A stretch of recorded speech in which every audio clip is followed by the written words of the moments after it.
Video में आज हम आगाज़ करेंगे यूनिट नंबर 4 का क्लास 9 के, जो कि है algebraic expressions and algebraic formulas. तो इससे पहले कि हम इस यूनिट का आगाज़ करें, सबसे पहले कुछ बेसिक चीज़ें हैं या बेसिक टर्मिनोलॉजीज़ हैं जिनको रिवाइज़ करना हमें ज़रूरी है। तो आज की जो वीडियो है वो बेस करेगी उन बेसिक डेफिनेशंस और टर्मिनोलॉजीज़ पर। जैसे कि आपको अपनी स्क्रीन पर नज़र ही आ रहा है, सबसे पहली डेफिनेशन है अलजेब्रिक एक्सप्रेशंस की। तो जनाब, जब हम अब अलजेब्रिक एक्सप्रेशंस और अलजेब्रिक फार्मूलाज स्टार्ट कर रहे हैं तो सबसे पहले तो हमें माइंड में ये बात क्लियर होनी चाहिए कि अलजेब्रिक एक्सप्रेशंस क्या होते हैं। तो अलजेब्रिक एक्सप्रेशंस सिंपली कॉम्बिनेशन है वेरिएबल्स का और कॉन्स्टेंट्स का। अलजेब्रिक एक्सप्रेशन सिंपली क्या है? कॉम्बिनेशन है वेरिएबल्स का और कांस्टेंट का, जो कि ज्वाइन हुए हो आपस में किसके ज़रिए? मैथमेटिकल ऑपरेशंस के ज़रिए, जो कि है प्लस, माइनस, मल्टीप्लाई और डिवाइड। तो सिंपली आसान सी डेफिनेशन है कि combination of variables and constants obtained by algebraic operations which are plus, minus, multiply and divide.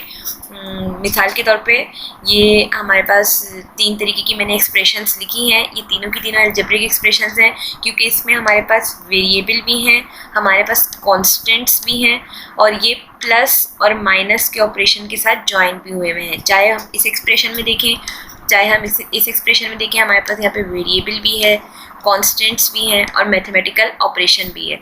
यहाँ पर भी सेम इसी तरीके से देख लीजिए, हमारे पास वेरिएबल्स भी हैं, हमारे पास कोफिशिएंट्स यानी कि कांस्टेंट्स भी हैं हमारे, और इनके दरमियान ऑपरेशन भी हो रहा है प्लस या माइनस का।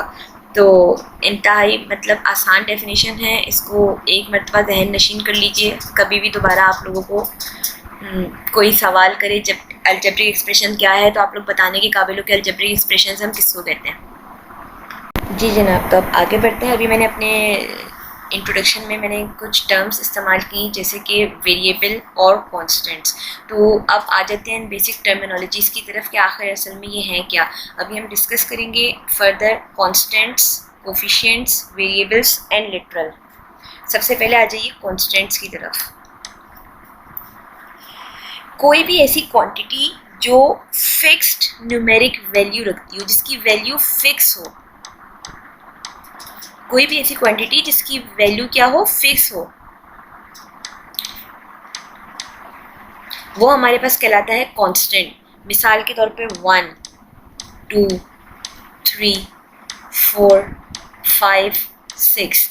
यहाँ पे अगर मैंने कहा 4 टॉफ़ीज़, तो इसका मतलब 4 ही होगा, 4 से ज़्यादा कुछ नहीं होगा ना, 4 से एक नंबर कम होगा। अगर मैं 5 का तस्करा कर रही हूँ तो उसको हम किसी भी ज़बान में पढ़ें, हमारे पास 5 ही होगा, वो फिक्स 5 नंबर होंगे।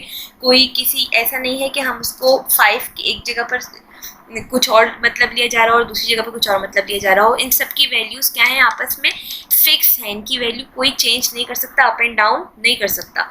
तो मिसाल के तौर पे जैसे हमारे पास ऊपर एग्जांपल्स थी, उसी की एग्जांपल ले लेते हैं। इस इक्वेशन में हमारे पास ये क्या है?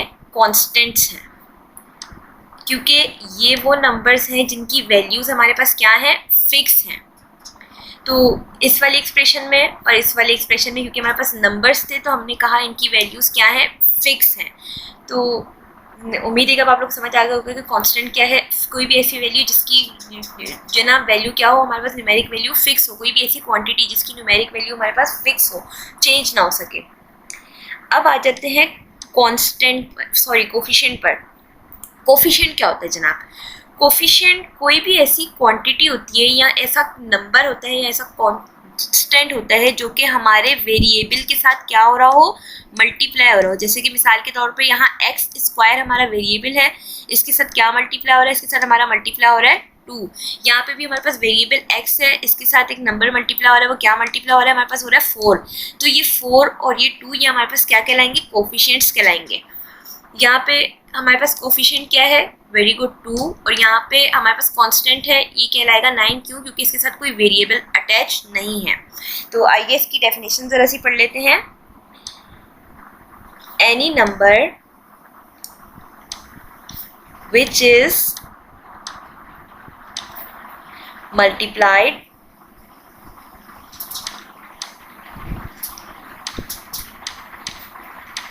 by the variable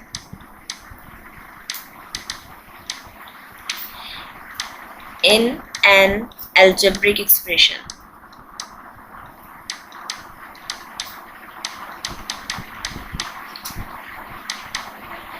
अच्छा, अब आप लोग कंफ्यूज होंगे शायद कि अभी मैं थोड़ी देर पहले जब मैं कांस्टेंट की डेफिनेशन पढ़ रही थी तो मैंने इन सब नंबर्स को सर्किल करके कहा था कि ये कांस्टेंट है।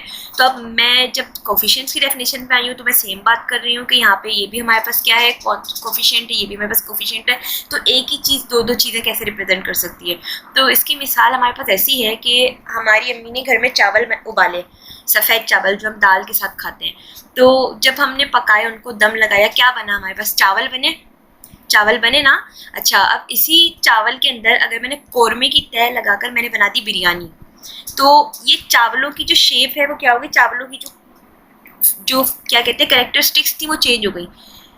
वो चावल किस में बदल गए? बिरयानी में बदल गए। अब वो चावल बिरयानी बन गए तो इसका क्या मतलब है कि वो क्या चावल नहीं रहे? हम उनको चावल नहीं कह सकते। जनाब, चावल तो है ना वो, लेकिन चावल की हमने एक और चीज़ बना दी। वो क्या बना दी? हमने बिरयानी बना दी।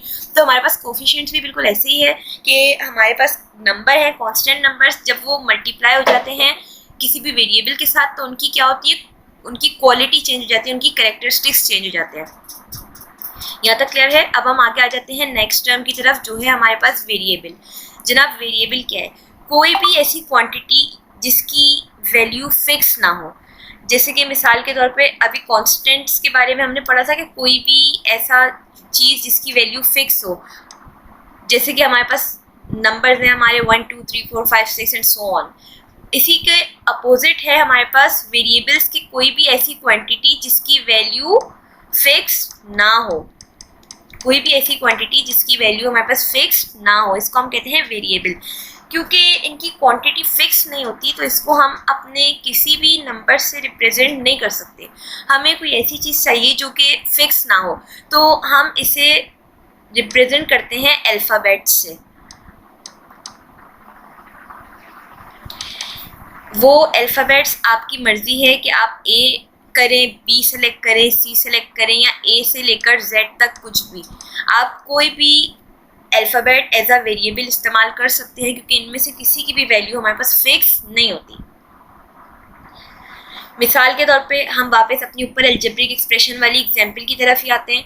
यहाँ पर हमारे पास अल्फ़ाबेट कौन सा इस्तेमाल हुआ है? X square. यहाँ पे क्या इस्तेमाल हुआ है? एक्स। यहाँ पे क्या इस्तेमाल हुआ है? X square. इधर भी एक्स स्क्वायर एंड इधर एक्स। तो ये हमारे पास क्या है? वेरिएबल्स हैं कि जिनकी वैल्यू फिक्स नहीं है। कोई भी वैल्यू अप एंड डाउन हो सकती है, कोई भी वैल्यू इसकी फिक्स नहीं है। वेरिएबल क्या है? कांस्टेंट का अपोजिट है। अब आ जाइए लिटरल की तरफ। अच्छा, लिटरल बताने से पहले मैं आपको ये बता दूं कि जितने भी वेरिएबल हमारे पास होते हैं वो सबके सब लिटरल होते हैं। अब ये लिटरल क्यों होते हैं इसको हम डिस्कस करते हैं। लिटरल कोई भी एक ऐसा अल्फ़ाबेट है जिसको हम इस्तेमाल करें अपने कांस्टेंट को, कोफिशिएंट को या फिर वेरिएबल को रिप्रेजेंट करने के लिए। मतलब कि इसकी असल में अपनी कोई हकीकत नहीं है, हम सिर्फ रिप्रेजेंट कर रहे होते हैं कांस्टेंट को, कोफिशिएंट को या वेरिएबल को किसी दूसरे नंबर से। यानी कि समझे कोई भी ऐसा अल्फ़ाबेट जो किसी दूसरी चीज़ की रिप्रेजेंटेशन में इस्तेमाल हो रहा है वो हमारे पास कहलाता है लिटरल। तो ये थर्ड वाली जो हमारे पास एक्सप्रेशन है जिसका तस्करा मैंने अब तक नहीं किया था वो इसीलिए बचा कर रखा हुआ था कि हम इसको यहाँ पर लिटरल्स में डिस्कस करेंगे। यहाँ पे मैंने अभी कोफिशिएंट की डेफिनेशन में बताया कि वेरिएबल के साथ जब कोई नंबर मल्टीप्लाई हो रहा होता है तो हम उसको कहते हैं कोफिशिएंट। यहाँ पे हमने कोफिशिएंट को रिप्रेजेंट किया हुआ है एक अल्फ़ाबेट से। तो यहाँ पे हमारे पास ए क्या कहलाएगा? हमारे पास ए कहलाएगा लिटरल। इसी तरीके से ये हमारे पास वेरिएबल है, इसके साथ एक कोफिशिएंट मल्टीप्लाई हो रहा है। कोफिशिएंट कोई नंबर होगा लाजमी तौर पर। यहाँ पे हमने एक नंबर को एक अल्फ़ाबेट से रिप्रेजेंट कर दिए, किससे? बी से। तो ये हमारे पास क्या हो गया? लिटरल हो गया। यहाँ पे कांस्टेंट है, कांस्टेंट को किसी भी कोई भी नंबर है लेकिन हमने उसको किससे रिप्रेजेंट किया? अल्फ़ाबेट से। अमूमन हम कांस्टेंट को सी या के से ही रिप्रेजेंट करते हैं क्योंकि साउंड जिसकी सी से शुरू होती है तो अमूमन ये कॉन्सेप्ट देखा जाता है कि इसको सी से स्टार्ट किया जा रहा है। वैसे आप इसको कोई भी अल्फ़ाबेट ले सकते हैं, आपकी अपनी मर्जी है। हम रिप्रेजेंटेशन कर रहे हैं, खाली आपका कॉन्सेप्ट क्लियर होना चाहिए कि हम किस चीज़ को रिप्रेजेंट कर रहे हैं। अच्छा, जब हमारे पास ये जो वेरिएबल्स हैं, ज़रूरी नहीं है कि एक्स इस्तेमाल करें आप। यहाँ पे मैंने एक्स इस्तेमाल किया क्योंकि इन जनरल हमारे पास एक्स ही इस्तेमाल हो रहा होता है। तो ये सारे जो x में, क्या ये कोई नंबर था? यहाँ पे कोई ना कोई नंबर तो होगा ना इसकी जगह पे, लेकिन उस नंबर की वैल्यू क्या है, अप एंड डाउन हो रही होगी। जैसे मिसाल के तौर पे मैं बात कर लेती हूँ क्लास 9 के अटेंडेंस की, है अटेंडेंस क्लास 9 की ही, लेकिन उसमें एक दिन आते हैं 20 बच्चे क्लास में, एक दिन होते हैं 15 स्टूडेंट्स प्रेजेंट, एक दिन हमारे पास दोबारा फुल स्ट्रेंथ आ जाती है, 20 स्टूडेंट्स आ जाते हैं, अगले दिन बारिश हो जाती है, कुछ बच्चे नहीं पहुंच पाते, फिर हमारे पास स्ट्रेंथ हो जाती है 15-16 स्ट्रेंथ हो जाती है हमारे पास। तो अप एंड डाउन चल रही है एक ही चीज़, लेकिन उसकी वैल्यू क्या हो रही है, बार बार हर दिन के हिसाब से बदल रही है। तो ये हमारे पास क्या है, वेरिएबल है। हम उस नंबर को जो कि बार बार तब्दील हो रहा है एक अल्फ़ाबेट से शो करते हैं, क्योंकि हम नंबर को ही किसी दूसरी चीज़ से रिप्रेजेंट कर रहे हैं ना। वेरिएबल है तो असल में एक नंबर ही, लेकिन उसकी वैल्यू चेंज होती है, उसकी फिक्स नहीं है वैल्यू, इसीलिए हम उसको वेरिएबल कहते हैं।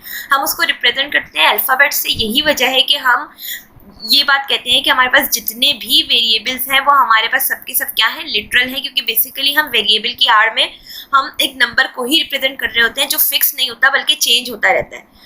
तो उम्मीद है कि आज का लेक्चर आपको समझ आया होगा। नेक्स्ट क्लास में हम इंशाल्लाह पॉलिनोमियल्स डिस्कस करेंगे और रैशनल एक्सप्रेशंस डिस्कस करेंगे, और फिर अपने इस यूनिट का बाकायदा तौर पर आगाज़ करेंगे। Thank you.